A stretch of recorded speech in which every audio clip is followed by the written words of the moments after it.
నదీ నదాలు జలస్పరాలు అంటారు. నదుల పక్కన ఉండేటువంటి జీవనశైలి,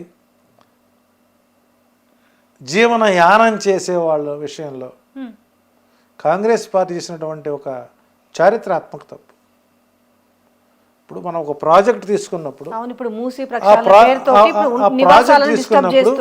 ఆ ప్రాజెక్టుకు సంబంధించినటువంటి మాస్టర్ ప్లాన్లో ఈ నివాసితులకు ఆశ్రిత ప్రాంతాలు చేయాలి, చూపించాలి. ఎక్కడో చోట చూపించి వాళ్ళు నిరాశ్రయాలను చేయకుండా నడివీధిన పడవేసినప్పుడు ఆ పరాభవం ఎవరికండి? రాజు అనుభవించాల్సిందే.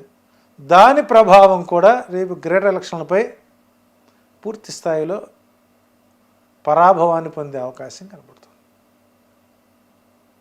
ఇది ఎట్లా ఉంటే బీజేపీ అంతర్గత కలహాలతో, అంతర్గత కుమ్ములాటలతో అవకాశాలు చేజార్చుకునే అవకాశం ఉంటుంది. అట్లాగే రేవంత్ రెడ్డికి అధికార పార్టీలోనే సీనియర్స్ నుంచి పరాభవాలు పొందే అవకాశం ఉంది. ఏది ఏమైనప్పుడు కూడా ఆగస్టులో జరిగేటువంటి చంద్రగ్రహణం వెళ్ళిన 45 రోజుల వరకు తెలంగాణలో అధికార పార్టీకి పరాభవాలు తప్పవు.